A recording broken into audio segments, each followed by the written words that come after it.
Okay. I just need to give quick context about this video before we go any further. So we're watching portions of the arraignment and testimony in the Eastpointe McDonald stabbing case.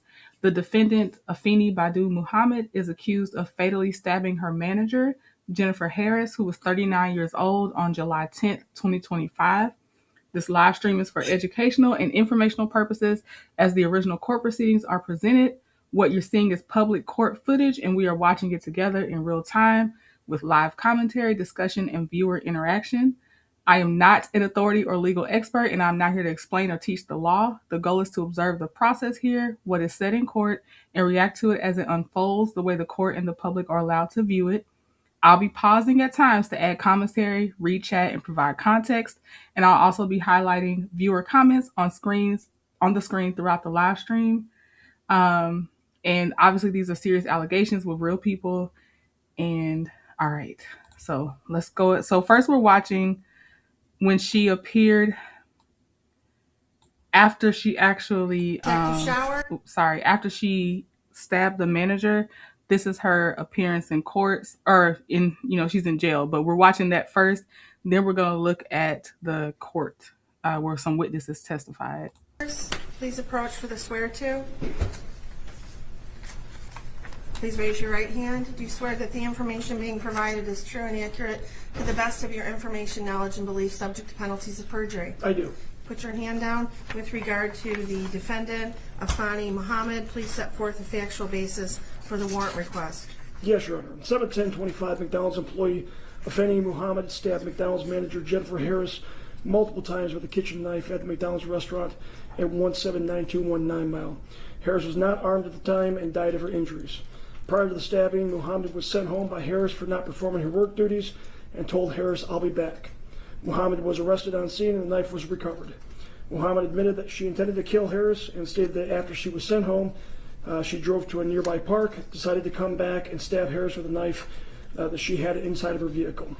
When Muhammad returned to stab Harris, she entered the back entrance with a hooded mask over her face in an attempt to conceal her identity and attempted to flee the scene after the stabbing, but was stopped by an armed customer. And the requested charges are murder in the first degree, count 2, dangerous weapon carrying with unlawful intent, and there's a habitual second notice offense. Is that correct? That is correct, Your Honor.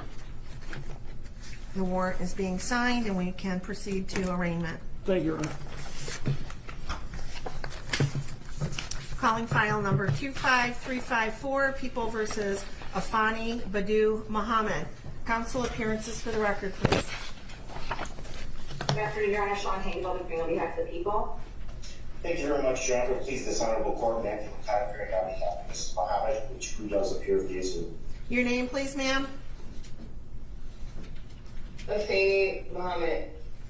Very good. You're here today for arraignment on the charges of murder in the first degree, premeditated, count 2, carrying a weapon with unlawful intent, and a habitual second notice.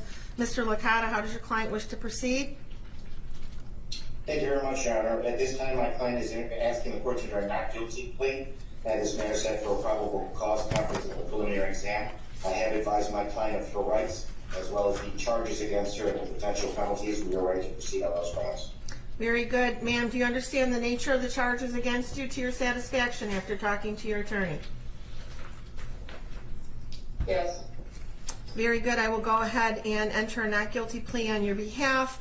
Are you requesting a court-appointed attorney? Yes. I will appoint an attorney to represent you. We'll set this matter for a probable cause conference on July 23rd, 2025 at 1 p.m. The preliminary examination will be on July 30th, 2025 at 1 p.m. As to bond, Mr. Licata? And was taking some online classes for college for physical therapy degree. Your Honor, there are some disturbing facts in this particular matter, but there are facts that haven't been brought out yet, and my client is extremely anxious to have those facts brought to light during the pendency of this case. She was in an extremely abusive relationship that was not only mental but physical, that involved alcohol issues, which is where the habitual second stems from. and her prior record. Your Honor, my client is a helpful person. She's a giving person. She's actually is credited with saving a life because of a 60-year-old who had skin cancer that she may go to the doctor to find out that that's exactly what it was, and that person is doing extremely well right now. I understand the facts that have been laid out today in the warrant, but at this time, Your Honor, we are asking the court to consider a bond in this matter that is appropriate, that my client can meet so that she can meet with her attorneys and prepare her defense in this matter. Thank you. Thank you. On behalf of the people? Yes, thank you, Your Honor. Pursuant to court rule, the court is well within its authority to grant no bond involving any case involving murder. In this case, we are requesting no bond for this defendant. Also provided within the court rules are certain factors for this court to consider when determining whether to grant any bond at all, and in this case, we are requesting no bond as I indicate. First of all, the court can consider whether or not this defendant is a threat to the community. She entered a public building with other individuals, other employees that were present. She produced a weapon that was a knife longer than 3 inches, and she stabbed the victim multiple times, up to possibly as many as 15 times, eventually causing her death. There were other employees that were present at the time, some of which attempted to help the victim after the stabbing occurred. That alone is enough to show that there is a threat to the community. She then ran from the building to her vehicle, presumably with the intent to flee from the scene. She was stopped by a helpful bystander. You're also able to consider the likelihood of conviction in this case, given the facts as laid out by Detective Showers and the information that the prosecutors have reviewed in order to charge this defendant. There is a very high likelihood of conviction. And then finally, the defendant does have a prior instance of at least one that I'm aware that involved a stabbing, similar obviously to the stabbing that occurred in this case involving a knife. Okay, so just to give some comments of some things I saw on social media, what was disturbing was that there were a lot of people that were like, I see why she stabbed that manager. Some people get in positions of power over you and they think that like they can talk to you any kind of way, treat you any kind of way, and they can't. But it does not mean you take their life because they try to get to you. From the standpoint of Afeni, the one that's on trial, her social media, and I would suggest going to Leah Gordon's channel to see the social media clips put together that may not still be up, but Leah Gordon already had them by that time when the stabbing had happened. And she was in her camera talking about, people are trying to mess with her, and you can only take so much. So I do believe that. Now, here's the thing. I don't know about her job performance though, but I still believe for her, she felt it was true that she was being mistreated either way. And because I know there's sorry managers and sorry supervisors out there, you can be an okay person and be a horrible manager supervisor at the same time. You could maybe be picking on people. I don't know for sure if she was picked on, but I know that woman shouldn't have lost her life about it either way.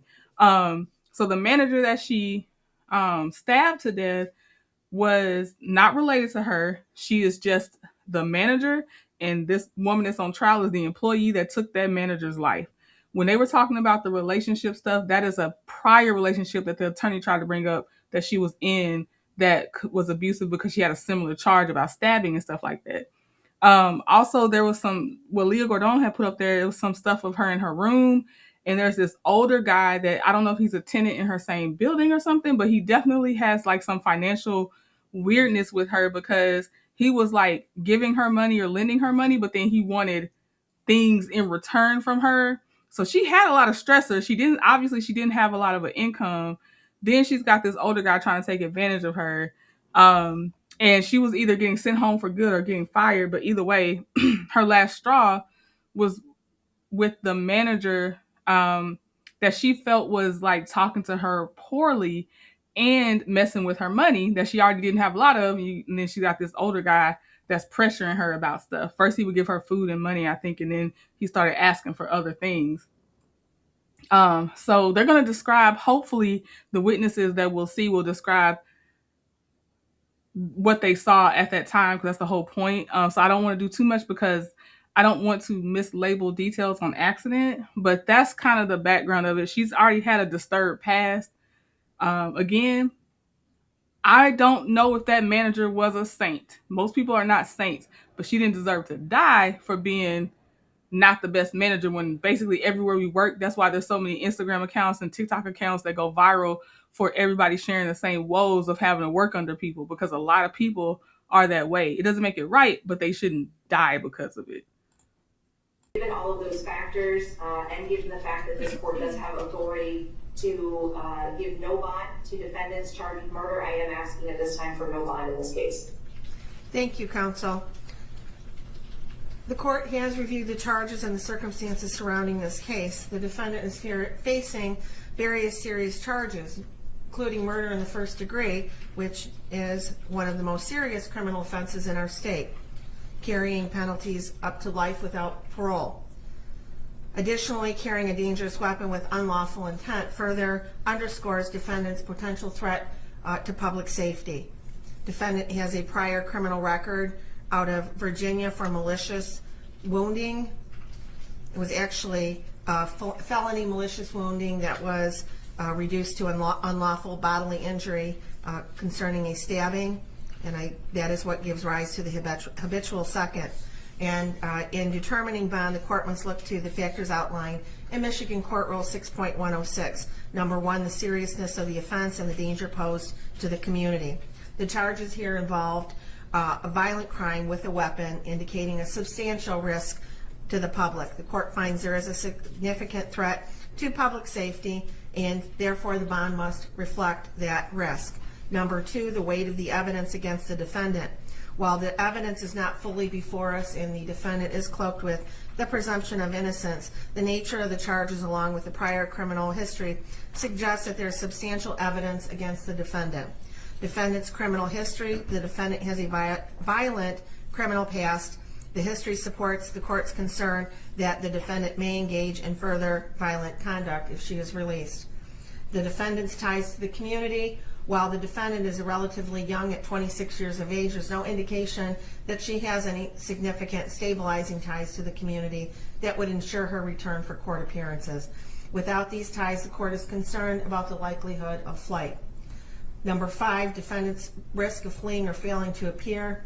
Due to the severity of the charges and the habitual offender status, it makes the defendant a high risk for flight. The court finds that this factor weighs heavily in favor of a high bond amount. Substance abuse or mental treatment: although there are no reports at this time suggesting that the defendant suffers from mental health or substance abuse issues that would mitigate the risks posed by defendant's release, the court is, after considering all of these factors, going to be setting bond at $25 million, cash surety only, with conditions. If the defendant is able to meet those conditions, she must be on a GPS steel cuff tether. She is not to leave the state of Michigan. She is to report her address within 24 hours of, she must report any change of address within 24 hours. There would be stringent daily contact with community corrections as to her whereabouts. She also would be required to have alcohol and drug testing as condition of her release. There would be no contact with the family of the decedent, any witnesses. She is not to return to McDonald's. And if she is unable to post the $25 million bond, she will remain in custody pending further proceedings. And that concludes this matter for today. We will see you back here, ma'am, on July 23rd at 1 o'clock for your probable cause conference. Okay, so, hold on, sorry. Okay, so that's just part of it. I'm going to give y'all a quick timeline, and then we're going to go to where some of the witnesses testified on November 14th, I believe. So July 10th, 2025, that's when the stabbing occurred. It was 8 a.m. This is what I'm getting from articles, so hopefully I'm not misquoting anything, but it was at 8 a.m. When 39-year-old McDonald's manager Jennifer Harris was allegedly stabbed by co-worker Afeni Badu Muhammad at the Eastpointe McDonald's. Police were called to the scene, and Harris later died from her injuries. July 11th was what we just watched, where they were talking about her bond. That was her. That's what we were looking at. Sorry. And then July 23rd, they had a probable cause conference, and a probable cause conference was scheduled following the arraignment to assess the evidence and next procedural steps. July 30th, they had a preliminary examination with the district court, and it was scheduled to determine if there was enough evidence to bind the case over to circuit court for trial. Then there was a competency proceeding and court appearances. It was scheduled for September 3rd. October 8th, she appeared in court, including hearings related to her competency and procedural scheduling.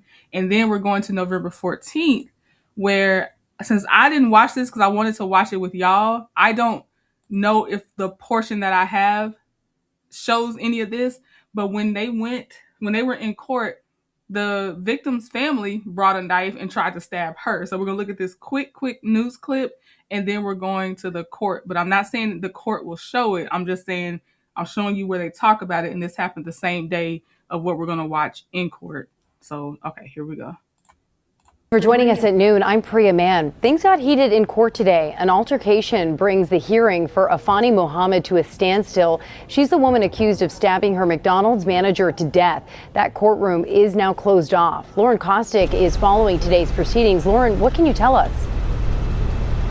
Well, Priya, we knew this was going to be a contentious hearing. Before it even started, the judge said there was a fight between a family of the victim, with some of them being escorted out. And then just a little bit ago, we watched as this video of the incident was being shown, a very graphic video. And we are told one of the family members, they went out and they retrieved 2 knives and then attempted to bring them back into the courtroom. And because of all this, like you said, the public is now banned from attending this hearing. Just the media is allowed inside. So let me catch you up. We know that 27-year-old Afeni Badu. All right, now we're going to the actual inside the courtroom, and we're going to go with where they started, with where the news posted their court proceedings for the witnesses. So that's what I'm starting with. I obviously, the way I heard the introduction, I'm like, okay, I'm missing some witnesses. Hopefully I'll be able to find them at another time. But we're starting with the witnesses they have in this one. And it's a pretty long thing. I don't know if they're actually going to be talking for this long, but it's a long video. So, all right, we'll get started. Catherine O'Meara Bolden, P53823, on behalf of Ms. Muhammad. Afeni Muhammad. Very good. You may be seated. We left off with the medical examiner's report that was tendered to the court.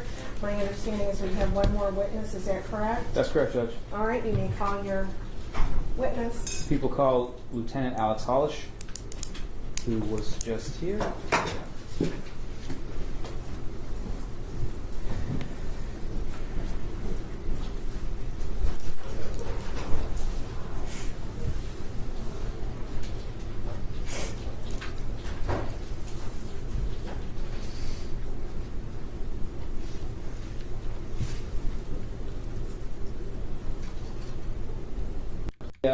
Our victim advocate in the courtroom, myself and Mr. Urban, the public defender's office, and some camera from media, and of course your staff. Thank you. Defense will attest to that as well, Your Honor.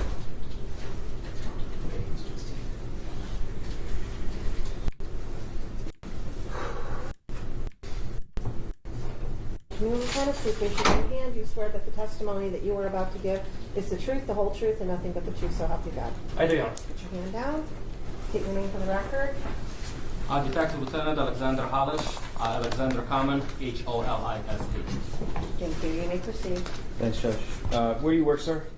Eastpointe Police Department. How long do you work there? About 18 years now. And what's your current rank and duties?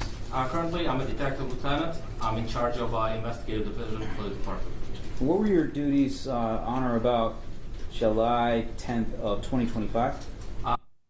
Okay, now since I haven't heard him speak before, if I miss anything in the chat, I apologize, but I'm going to try to focus and take my notes on what he says in case we do get a chance to come back to these things later and we can kind of do a recall back.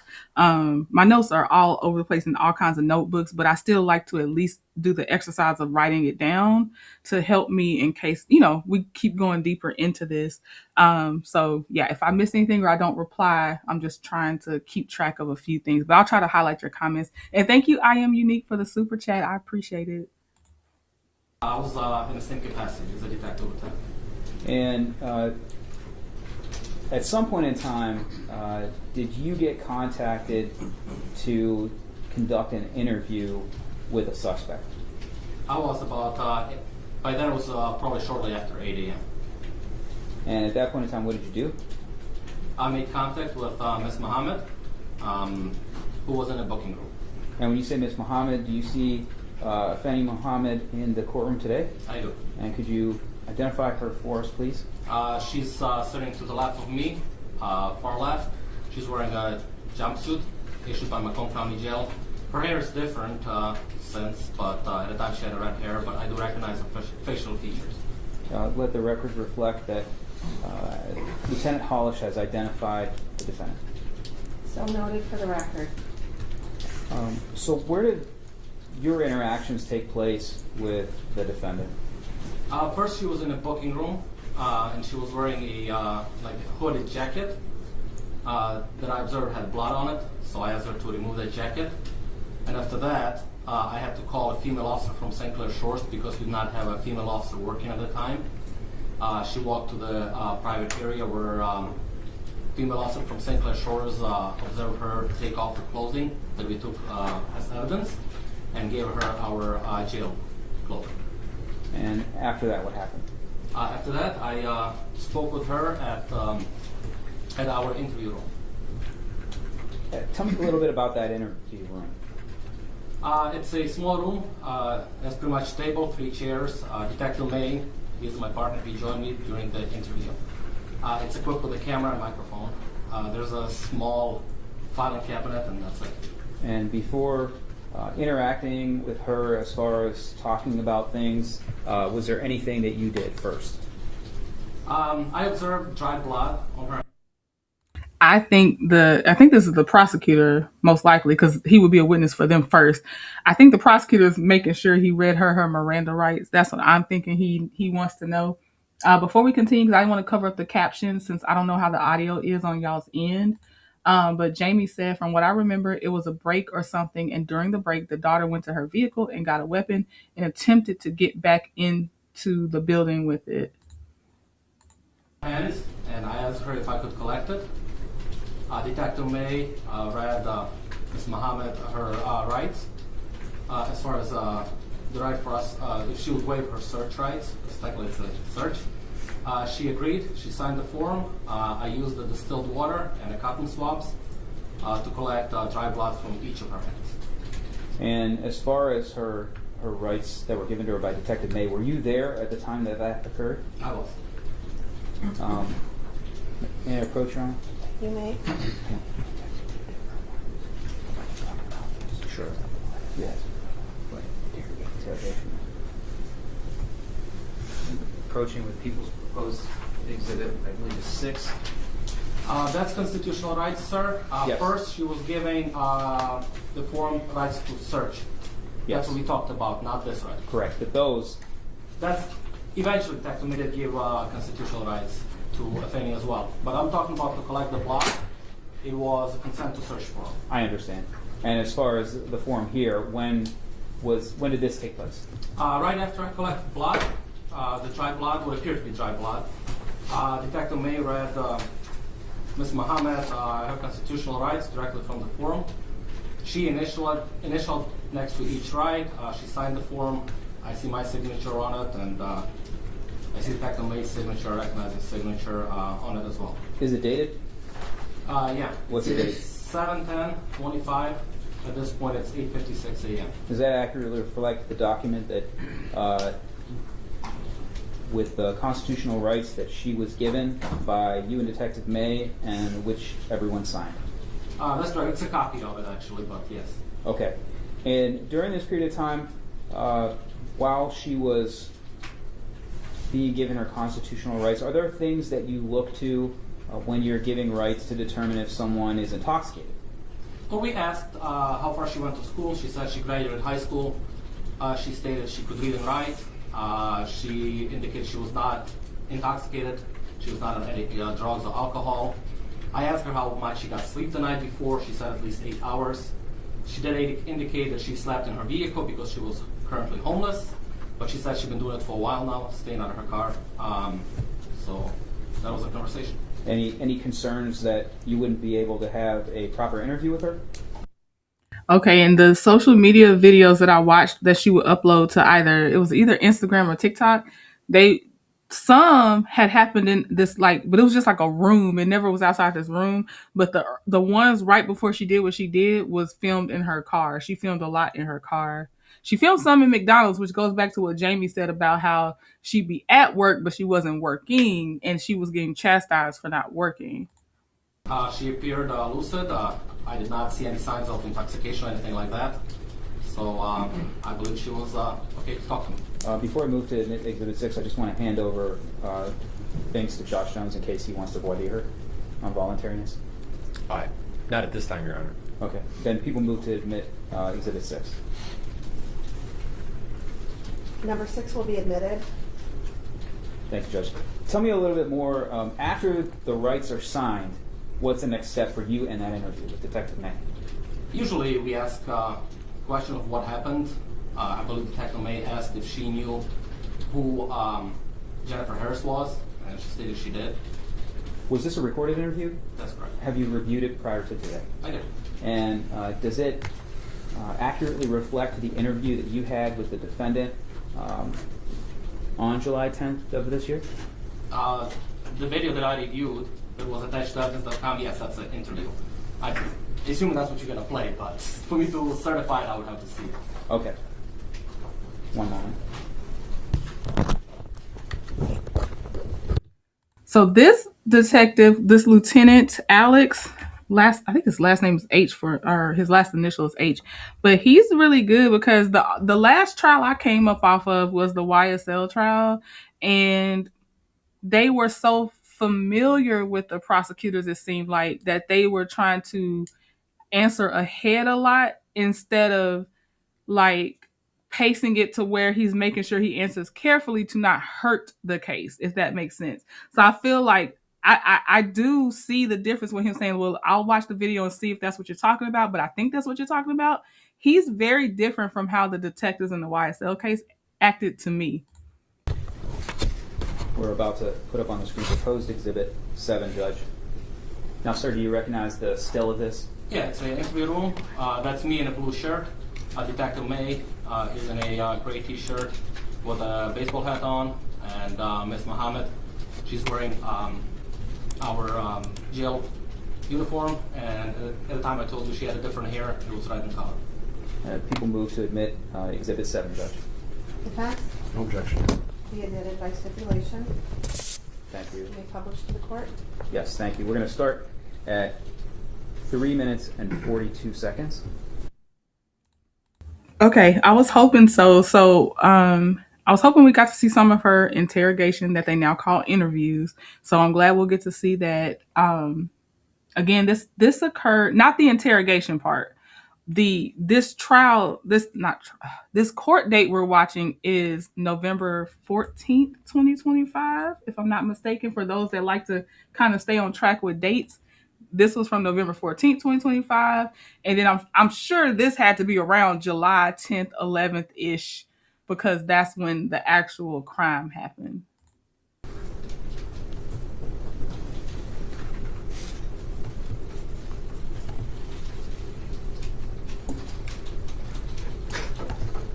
Is the volume up on the TV? I'm not sure. Yes. One moment. Try opening it close. I'll fast forward through their technical issues.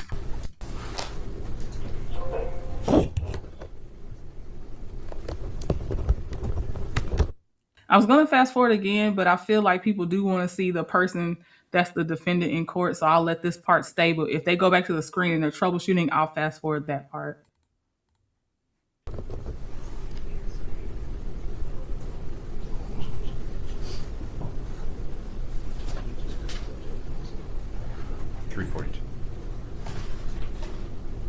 Nope.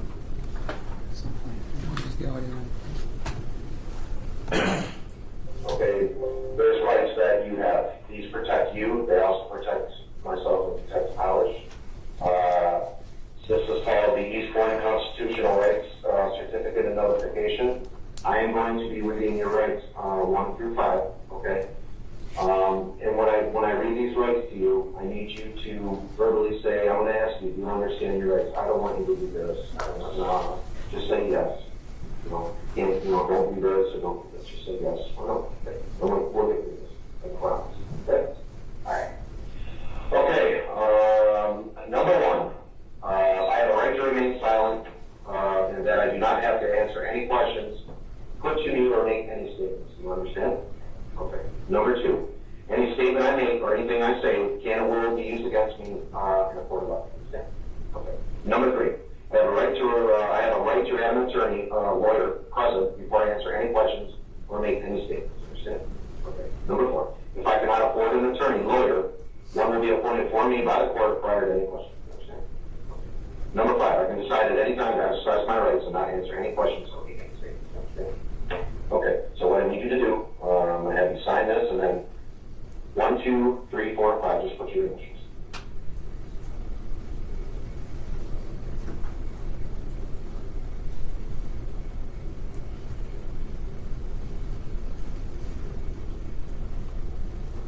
All right, now I want you to sign it.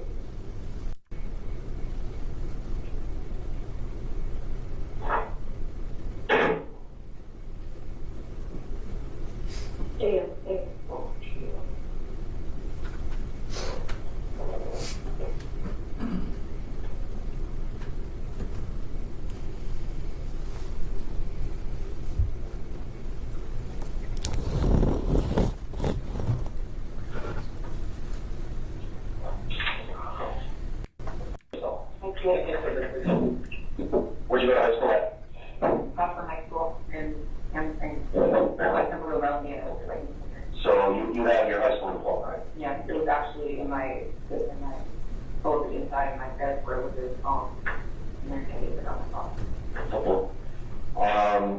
So you know how to read, write, spell, all that. Smart girl, aren't you? Smart. What'd you know? A's, B's. Oh, we're trying to warm her up. In this one, we went straight to, because that ain't what I've been seeing on some of these other ones where they're suspect. Well, I mean, they saw her do it, but they don't really say that, so they're trying to butter her up real early. What's your favorite class? I like Italian because I like I can learn language. You know, a little Italian. Little. That's all you know. Okay. We're going to get down to business. How hard is it going to be? It's going to make you better. Okay. Where do you work? I work in Was it located in Eastpointe? Any done anything today? No. Prescription medication or anything? Sleep last night? Yeah. How many hours?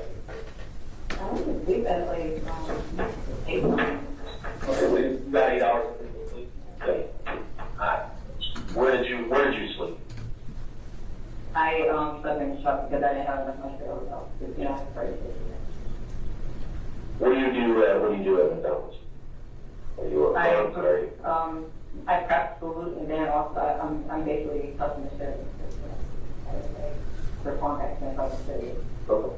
Were you working today? I worked. What time did you start? At 4 a.m. 4 a.m. Yeah. I clocked in at 4:02 a.m. Who is your manager there, or who is in charge of you? Today was Jennifer Harris. Jennifer Harris? Yes. Okay, do you have any sort of issues with Jennifer Harris? And of course, Jennifer Harris is the victim that didn't make it from the stab wounds. I I had an issue with how I had to clock out 3 times in a row just because she was running me. There was no reason to be out like and she clocked me out without me knowing. So I was working for free. Was this today or was this prior? That was today. Okay, so has any time prior to this day today, did she make you clock out or not? Yes. How many times? It happened just the very time this week. Third time this week? And can you tell me why do you think she's doing that? I think she's doing that because I had spoke up to her and I felt like, trying to figure out, I think it was sometime last week, it was Friday, I'm not sure, but it was, I had told her that racist shit going to stop. That's why I told her because I got tired of how she kept on like acting like prejudice for it, like the other two like families that work there also she was calling issues there. So let me ask you this: can you tell me what kind of racist comments that she's making towards you or anybody? Give me an example. Yeah, like so sometimes when they look at their phones or something, and like it was one time the guy they found had showed her someone's phone was like a Caucasian girl. She had like on fire or something, and she was like, "That's KUID." That's what she had said, and, you know, and then every time. So KUID, so B meaning bitch, right? Yeah, yeah. Okay. Has she ever used any derogatory remarks towards you? Give me an example of what she was calling you. She said that she was blood one time to me, and she said she wanted her gun her children, but it just like made me feel like I got like scared of her, and but she's a fully kind person. Did she say anything racist to you today? No, she didn't say anything to me. The only thing she said to me was, "You can clock out now." And then I was like, "I'm working my shift today. Like, you know, I didn't do anything wrong." Did you leave after she told you that? No, I stayed. I started working my shift, so I stayed and I just kept working. Nobody came over there to relieve me, so I just continued to catch everybody else. You know? Okay, I'm going to go back a few seconds because what I feel like I missed, because I'm sitting here looking down writing my notes, what I feel like I missed is that the manager did tell her you need to clock out and leave, but she chose not to leave because see, she said people were clocking me out and making me work for free, but if they told you to clock out and leave and you still work, and I had a lot of okay, I'm just gonna go back and see what did she say when that happened, because they asked her did she leave and she said no, I went back to work or something. So let me see. And then the caption unfortunately isn't catching everything, so I'm really trying to catch the part that is not picking up. Did she say anything racist to you today? No, she didn't say anything to me. The only thing she said to me was, "You can clock out now."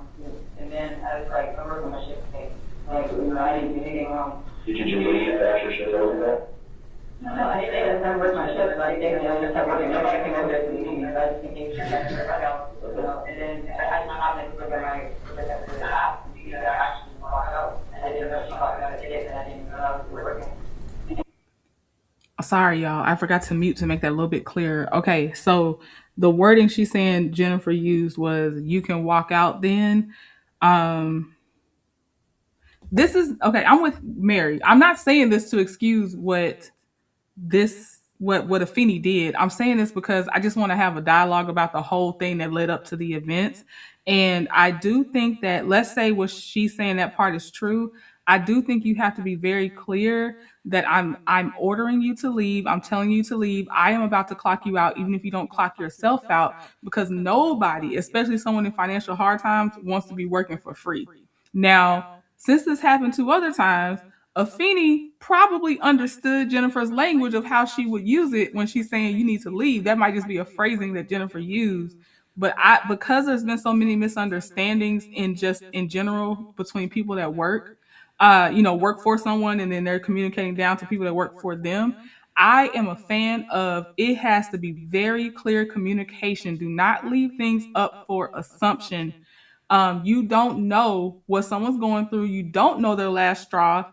And you get someone that is imbalanced and has a history, and here we are. Now, her not using clear phrasing should not have led to her being killed. And I know I'm going to have to probably keep saying that. I just want to talk about the whole picture, though, because that's why I'm watching it with y'all. We already know we got here, so I just want to talk about the rest as well. But yeah, so that's my thoughts so far as just in general, because there's still people out there. There's still going to be workplace violence, preventable, not preventable, all kinds, and clear communication really can prevent some things, not all things.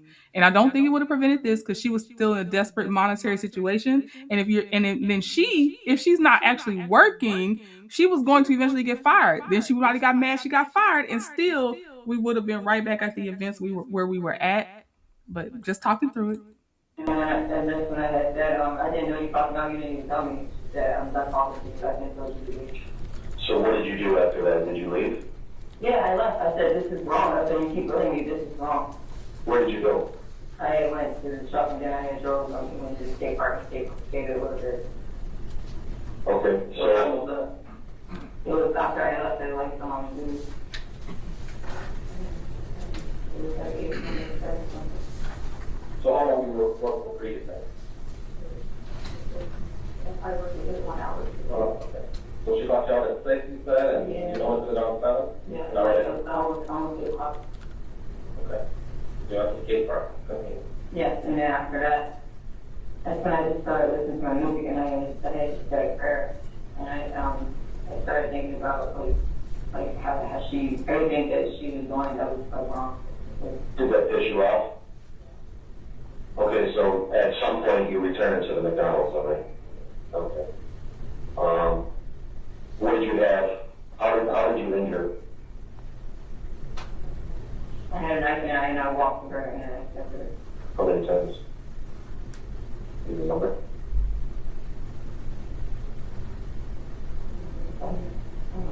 Where'd you stab her at? Like her neck area. Did you want to kill her? I did. It does not hurt to say that. I can't hear the That's what I response. felt.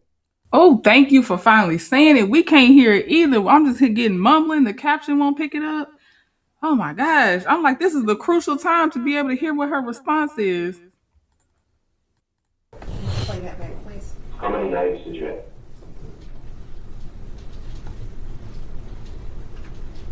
Area. Did you want to kill her? I did. It does not hurt to say that. That's how you felt. How many knives did you have on you? Can you describe the knife that you stabbed her with? French knife. Well, explain what a French knife. It's a chef knife, like it. Is it long? Okay. Did you walk up behind her? Did you? Before we go on, one of the things I saw, shout out to Leah Gordon, I feel like she had a thing for either the Chucky doll or something else with red hair that would kill people. I feel like it was the Chucky doll, but I watched this back when she did her video, so that was a few months ago. But she has an affinity towards, I'm going to go with Chucky doll, but I don't remember for sure if that was it. But it was something that's a little disturbing. Well, after her actions, it's disturbing because a lot of people that like the Chucky doll and they're not ever going to hurt anybody. And you just walked up to her. Show me how you did it. You walked up to her and you just started doing what? Show me how you did it. You can stand up. It's okay. So I'm Jennifer. Show me. Okay, so I had her up in my shirt. What color? Yeah, I had her up in my shirt. What's the shirt? Is that the one I had on? And then so I'm Jennifer. Her eyes are going to give me nightmares. Her eyes are scaring the heck out of me right now. Jesus. And you have the knife in your hand. I need you to show me how you did that. Where did you do it like this? Show? It's okay. Like this. Did you start doing this? Yeah. Okay. Do it where on my body? It's okay. Don't worry about it. It's okay. She turned her on and then she fell. Did you stab her on the stomach? Or just I don't know. I might have. So, you mentioned somebody, you heard a gunshot. I just wanted to try to say, hey, ow! And then I hit up, and I actually got that shot. And so I hit up, and I hit on I get behind like this gray rack, and then I'm hanging out there with tight shorts, and then the back and out from around the building. And yeah, that's why I said, turn around. And then I was like, I said, she's looking at me, she's looking at me, turn around. And then it turned around.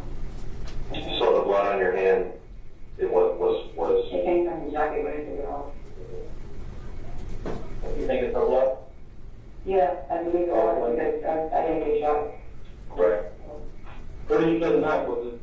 I had brought it from Walmart. I had brought a cake I was going to bring here, but I never brought it. When did you buy it? I brought it when I brought the cake yesterday. Oh. Yeah. And you bought it out at Walmart? On Walmart.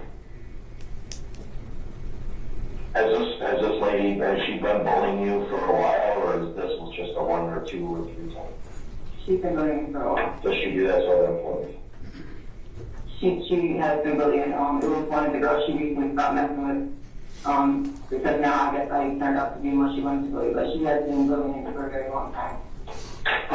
She played her little gangster music, and there she don't like how I play classical music. She doesn't insult me because I'm not like her, and she's like. She always saying comments like, I know we all supposed to look up with each other, can't cover anything that she would say things to like other coworkers and then. Okay, let's try to get through some of the mumbling noise, but she said that she feels like Jennifer bullied her, that Jennifer likes more gangster music, she liked more classical music, and she just basically picked on is what she felt like. I'm looking through my notes real fast. She also didn't like when Jennifer would make, she said racist comments, like she'd be looking on her phone and she called somebody a skinny white bee. This was a red flag. Actually, this is my red flag. Treating your actual employees that work for you like your children backfires quickly. Now, if it's like you're you don't outrank somebody or whatever, and you're like the auntie or the work mom, that's different. But when you actually control someone's hours, their money, you can't treat them like your kids like that, because that puts you in a position of now you might go past those HR boundaries and personal boundaries and things that you're not taking them seriously that you would someone that you looked at, oh, this is a working relationship. That's a muddy place to be if someone's actually working under you, is to treat them like your kids. That's not a good thing, in my opinion, to do that. She talked about me to one of the other coworkers. She was like, she's pissing me off because sometimes customers hold me up at the window and it like take a long time and they hold the time up and then they start like yelling at me. But it's like sometimes I can't rush the customer like if they're looking for your money. So.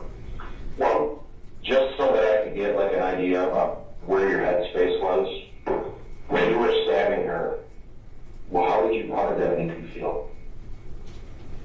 Also, I want to say I noticed that when she mimicked the stabbing, when she finally started doing it, the first place she went for it in the mimicking, don't know if that's what happened in order in real time, but she went straight for that lady's neck. Like twice as what she mimicked, just stabbing her in the neck alone before she went to any other part of her body. I can be honest. Yes. Yes. Okay, I felt that it spoke to him because I felt like she had like people under oppression who wasn't her free, she was going to be there. So that's how I felt when I was seeing it. And I told her because if that's what I'm supposed to get, and that's what and if somebody want to take me down, then I would do my best to fight and just to leave it. What about now? Do you feel remorse or relief? Like you said, like, do you feel bad about it, like remorseful that you did it, or you feel relieved? I feel relieved that you did it. I feel better. Feel better? Yeah, but I'm not a cold person. That's why I sound crazy to understand that. I'm being honest. Okay, so she says she feels better that she did it. I wonder how her defense is going to say she feels now, months later. But at the time, she said she feels better. And now, you always ask for an attorney first, because when she said, can I be honest? Of course they want you to be honest. They want to know. You know. So you feel like the way of the world. I feel like she was drugged to people. And she kept talking about her when she had Have you ever seen it down there? Did she ever pull it out and point it at anybody or say, hey, come here, check out my piece, or, piece me? No. It's just what you thought in your head at the time, right? Because the way that she talks, like, she's gangster. You know what I'm saying? On blood, on this, and blood, me, and gang number, right? Yeah. So that's probably something her defense would use in trial, which it still don't make sense, because she wasn't under a physical threat. She came back up to the place. She was told to leave the job, but somewhere in there, I feel like her defense is going to try to work in that because Jennifer talked about owning a gun, possibly having a gun, the gun that never was seen by Afeni, that somehow justifies the knife. What color is the handle of the knife? Do you know where that's out, the knife? So you left it behind the door? Did you, after the shot was fired, what did you do? Besides, raising your hand? Did you No, I had it up and I heard it hit the rack and then up and then I kind of fell on the floor and I ran out to the other side of the door. And then when I ran to the shop, that's when the guy who walked out with the light turning the shirt on. It's like a neon shirt. What kind of truck do you have? It's a 1500 Colorado 2021. But it's Wayne's truck, Wayne Fisher. Like we shared the truck. Like we're kind of 60, we just turned 61. Because basically we were living together. Is that on, Yeah, we were together, but we got to fix it. It was like a lot of things to take care of. So we thought, working with our papa, but he's like a fire manager. I might have to do. I hope all these questions are asked again while that detective or lieutenant or whoever is on the stand, because there is so much I'm losing trying to hear her words.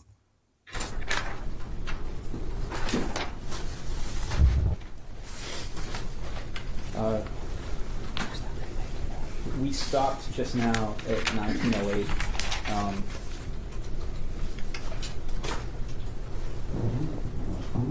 And Detective T, to the best of your ability, that was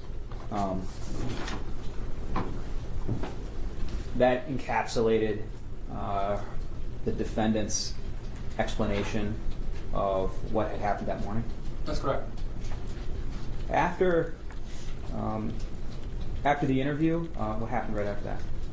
I let her make a phone call to let her family know where she was and lodge her inside.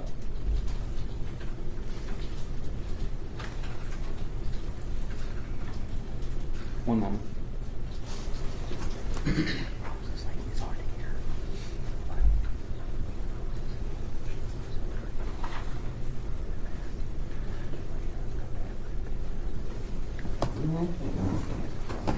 Can we approach sidebar just briefly? Certainly.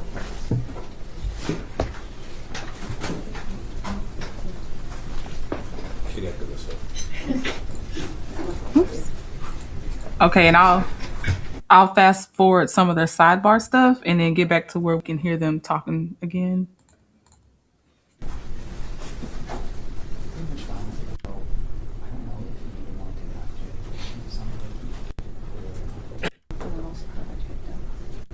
So, do you have it? If we get done? Where's that? I'm just asking, Judge. Sorry. No problem. Thanks, Judge.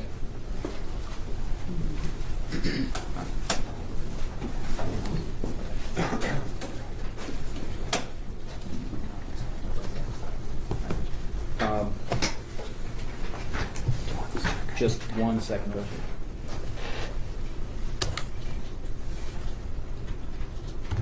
I have no further questions of this witness. Thank you. Okay, so her attorney that was there when her bond hearing and everything is not at this table. I don't see him, at least. I see other people. So I wonder, when her case became so high profile, did she get attorneys that maybe they're not asking for her to pay? Because they don't look public defendery, and there's more than one of them. So I'm curious about that.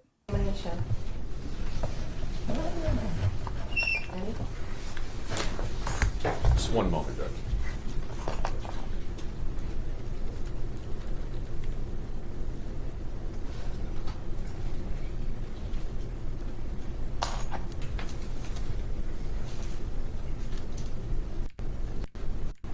Judge. Very good. You may be excused. Any further witnesses on behalf?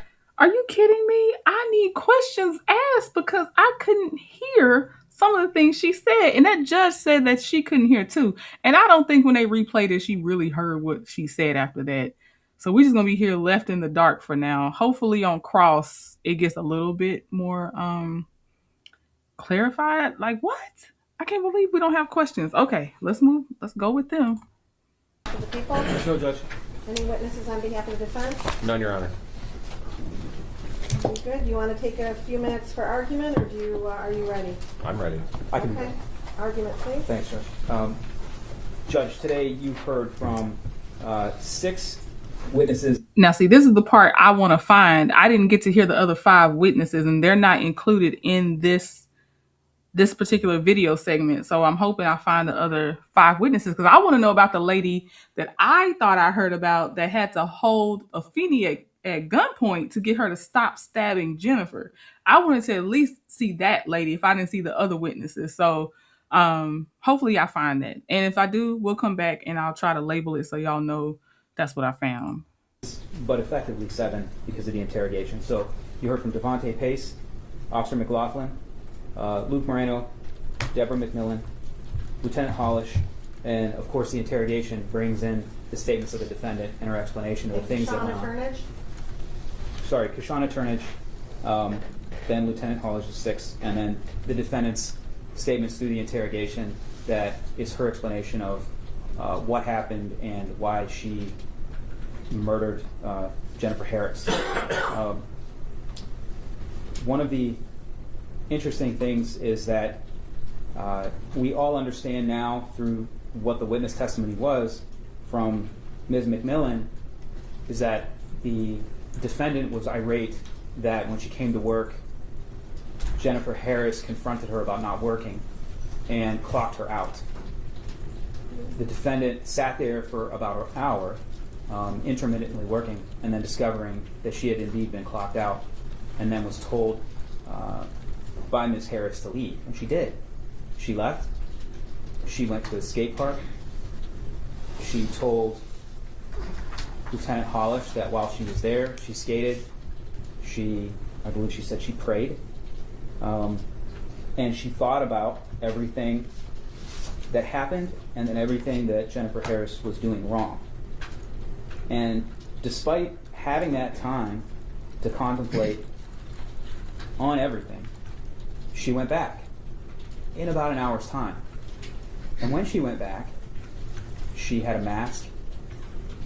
She brought a knife that she said she bought from Walmart. And she walked through the back entrance where Mr. Moreno said that he looked over and saw the defendant walking up, masked. And she said very calmly, and he said she walked calmly, "Don't worry, I work here." Okay, so it's giving you thought about it. You went to purchase your supplies. You maybe didn't want to be identified if you bought a mask. Your coworkers were still gonna recognize you if no one else did, though. But yeah, it's giving. I premeditated is what it's giving. She proceeds to walk through, and as Miss Harris is working, prepping the food, she sets upon her and begins to stab her. There was no argument. There was no talking. And as we saw from that video, the defendant stabbed Jennifer Harris around 13 times, all over. There's the number for those that were wondering, because they kept saying multiple in the headlines, multiple. So 13 times is how many times? And that's because she was stopped. She was going to keep going if she wasn't stopped. Her body, but specifically in vital areas. She stabbed her in the neck, the chest, the scalp, and there are 23 individual sharp wounds that the medical examiner's office identified, some of which being 4 inches deep through her neck. All of those were aimed at areas where even one strike could kill a person. And when she was interviewed, she admitted that when she went in there to confront her, to kill her, that she intended to kill Jennifer Harris. You know what maybe would have played out a little different on how I think the general public would see this? Now, there's, like I said, there's some that's like, don't bully people at work. This is what you get. That is some people. They are very raw with their response on that. But I do think that there would be others that, let's say that because Jennifer, she's able to name the time she felt bullied, picked on and stuff. I'm not Jennifer. Afeni is able to name the time she felt picked on by the victim, Jennifer. And she used the word bullied and always constantly picking and all this stuff. If And then she said she thought Jennifer owned a gun because Jennifer always talked about owning a gun. Had this happened, let's say, in the McDonald's kitchen while she was still clocked in, and it could have been more that Jennifer was standing over me, physically intimidating me. I felt in threat, all this stuff. She seemed like she was about to strike me. It might go more manslaughter than murder type thing on here. But you left mad, but you was also clocked out. They clocked you out. You went to the skate park. You thought about it. You went to Walmart, purchased your knife, and got a mask from somewhere. Then you came back, and there was no argument. You just started stabbing. But I'm just wondering how would the public have seen it differently if it had been, I felt habitually bullied by this woman and I felt physically intimidated and in threat for my life at the time, and then this happened. This is just my brain. I'm just trying to talk it out because I have to add commentary anyway. So I'm just trying to talk it out with y'all where my brain's going. And when she did this, it wasn't in a manic state.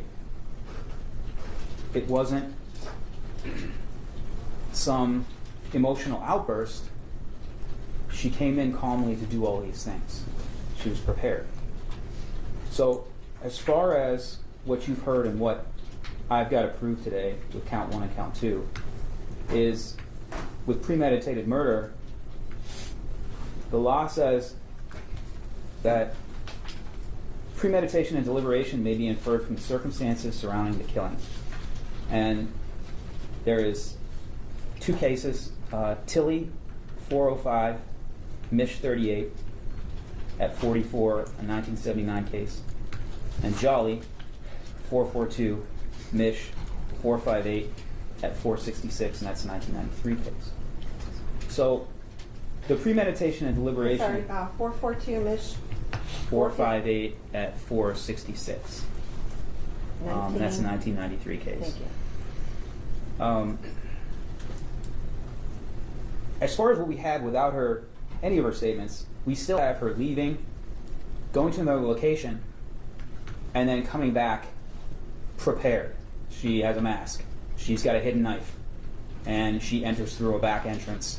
And then immediately, when she is near Jennifer Harris, she begins to stab her. The reason that you know that she intended to commit murder and kill her that day is when you're watching the video, there's a time when Jennifer Harris collapses and she's on the ground. And the defendant doesn't stop. She's prepared to stab her while she's on the ground. And the only thing that stopped her is, thankfully, Devontae Pace pulled out his .45 and shot at her. And on the video, the minute that shot gets off and you can see the gun through the window, she throws the knife and tears through the exit. So it's clear that even though Jennifer Harris had collapsed on her back, bleeding, that the defendant intended to finish the job on the ground. But now we know from her own statements that that's what she always intended to do, and that she's prepared to do it. One moment. So as far as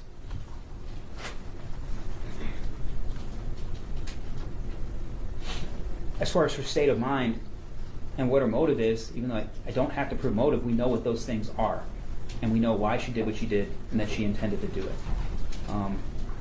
As far as count 2, dangerous weapon, carrying with unlawful intent, we heard from Ms. McMillan that the knife that she saw the defendant using was somewhere between 5 and 7 inches in length. Additionally, we know that she brought that knife there with the specific intent to stab and kill Jennifer Harris, because that's what she told police. And she explained using Detective May as a prop is that where she was stabbing was intentionally in the neck area and the upper chest.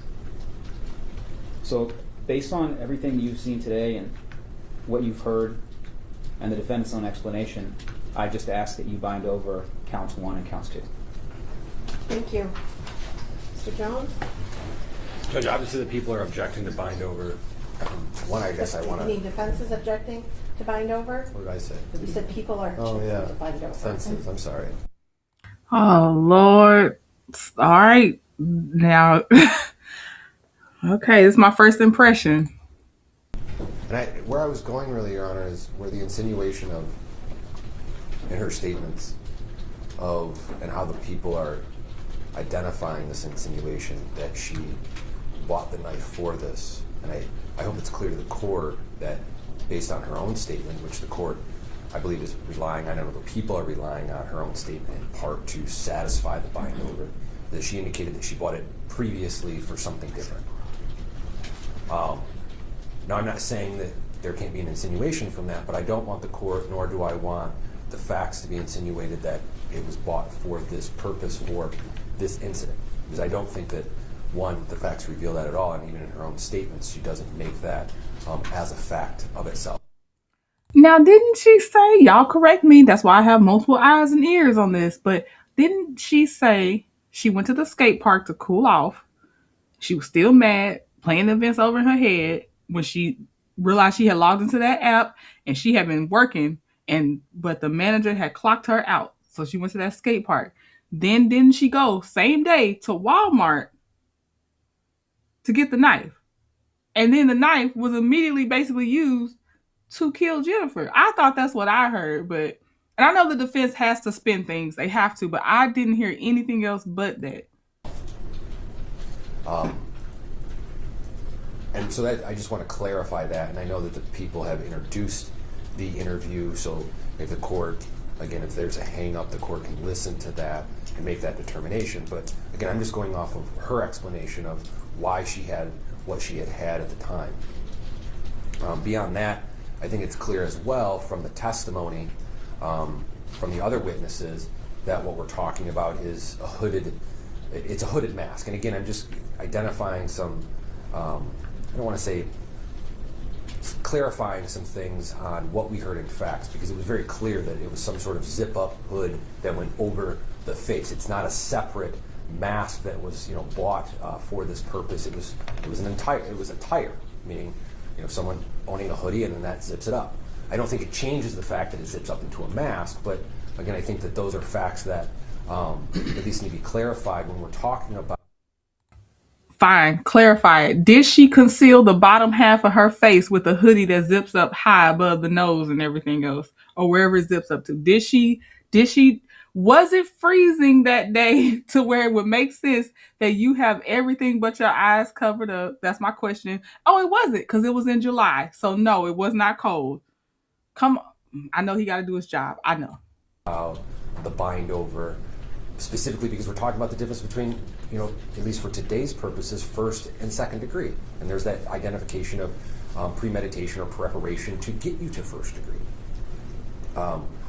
So that's the reason I wanted to clarify those two facts, Your Honor. Otherwise, generally speaking, for count one, I would indicate that they generally have not met their burden on their elements, Your Honor, to show that there is a difference between first and second.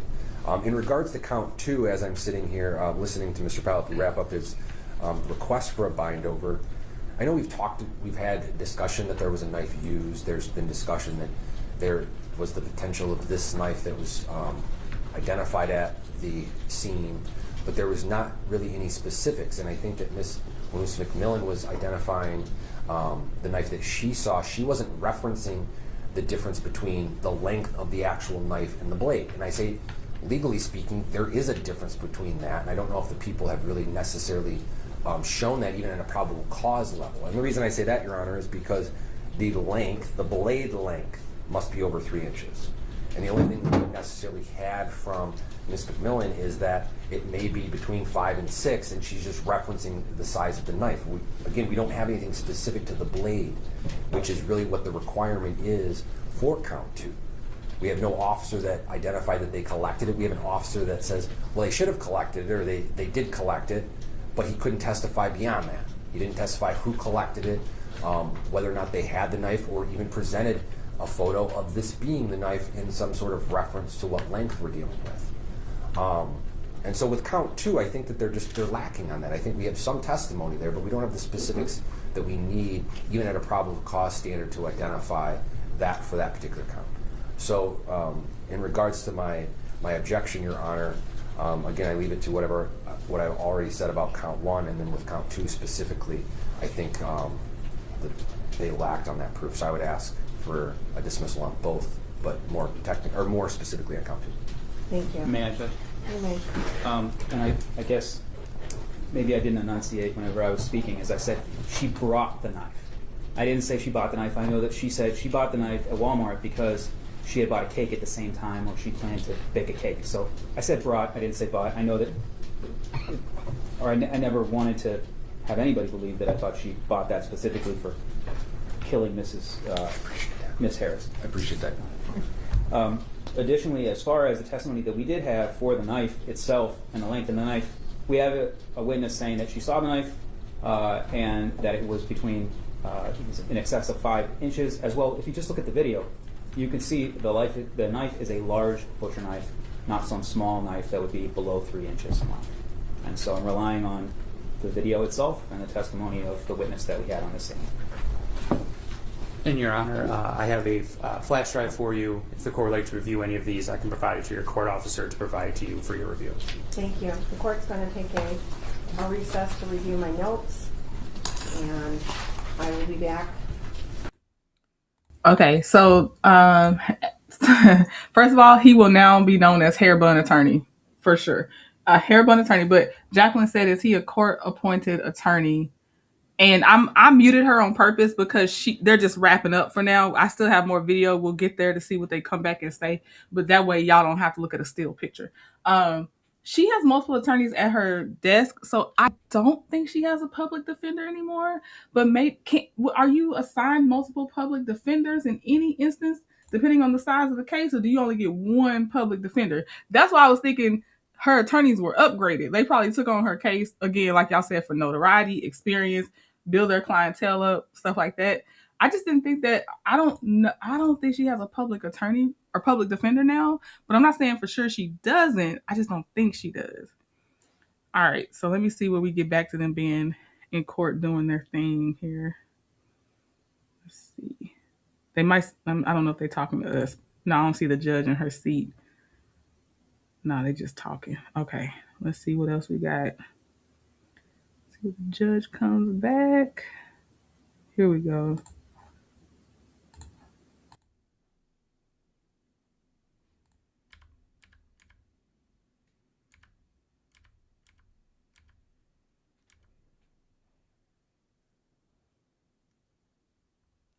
There's no sound yet. I have the sound on. There's just no sound yet.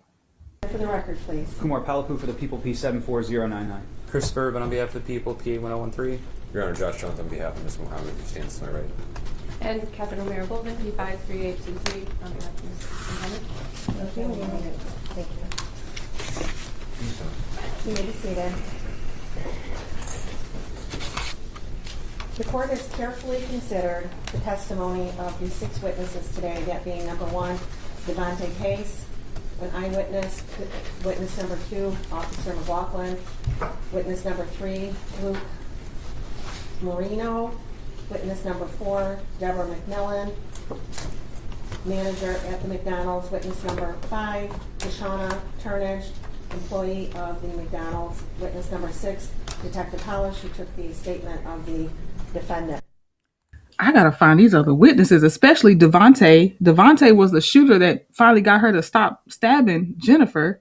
Then we got McLaughlin. We got we said Marino, McMillan, and Turnage, and one was a manager, one was an employee. Hopefully I can find it. Hopefully they got that somewhere. They just separated the footage because that's very important. At this stage, it's not for the court to determine guilt or innocence. This is a probable cause hearing, and the court must be satisfied that the prosecution has presented evidence by a probable cause standard as to both charges, count 1, first-degree premeditated murder, and count 2, carrying a dangerous weapon with unlawful intent. Probable cause is a very low evidentiary threshold under Michigan law, In viewing the evidence in the light most favorable to the prosecution, the court makes the following findings. Count 1, first-degree premeditated murder. The people presented testimony showing that the victim was found on the floor of the restaurant in a large pool of blood, suffering from what appeared to be multiple stab wounds. This clearly establishes that a homicide occurred by a criminal agency. The manager of the McDonald's, that being witness number 4, Deborah McMillan, testified that she heard a commotion, came around, found the victim on the floor bleeding. Regarding the intent and premeditation, the defendant stated in her own interview that she had left the location earlier. By her own testimony, she testified, or she stated to the police that she was told to leave and she didn't leave, and then became angry later because her boss had clocked her out. She indicated that she left, she went to the park, she prayed, and thought about how she had been wrong. She admitted that she possessed a long chef's knife. And when I talk about the chef's knife, Mr. Jones, you made argument that there was insufficient evidence with regard to the 3-inch, or being 3 inches or more on the blade. The court did review the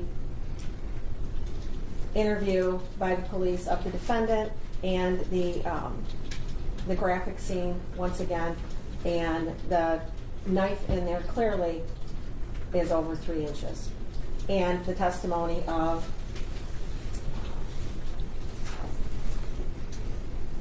Deborah McMillan that the blade was, as she put it, which looks like 6 inches. We don't know if that's the knife or not, but in the video of the stabbing, you can see the blade of the knife. The blade of the knife was rather large, and by defendant's own statements had indicated that it was a chef's knife. So that being said, okay, I was wondering if we were going to take what she said into account, because she definitely said it was a chef's knife. That was one of the ones I could make out when she was in her interrogation. So good to know. Real fast before the judge continues. So it is an honor that anybody would ever want to see me react to anything. So just for Final Fantasy theme, about that Daryl Brooks trial, she was asking would I react to older trials. If I find the time, I definitely would, and that is a crazy one to start with. So I will look into how to work that in eventually sometime for 2026, get that in there. But yeah, that's an honor to even want to spend your time seeing what I might think about it, what my opinions may be. So I'll do my best. she admitted that she possessed this knife. She admitted that she wanted her dad. I think her statement to the police was, I felt like I wanted her dad. I'm not a cold person. Another thing that was interesting, or not interesting, that's a poor choice of words, corroborates the testimony of witness number 5, Kashana Turnage. In the interview at the police station, while the demonstration of how the stabbing occurred, you can see the defendant's fingernails, and it was blue and white as described by Kashana Turnage, I'm sorry. So the fact that she left, had time for cool reflection, and returned back to the location, and as witness number 3 testified, appeared to be casual and calm while she walked in. Her statement that she wanted her dad, and she knowingly carried out that plan, purposely arming herself with this knife, wearing a hoodie and a mask, as witness number 4 testified, appeared to be a Jason mask, and witness number 3 testified that it looked like a ski mask. Taken together, this evidence is more than sufficient for a person of ordinary prudence to reasonably believe that the defendant intentionally, with premeditation, killed the defendant by a probable cause standard. The court therefore finds that the people have met their burden as to count 1.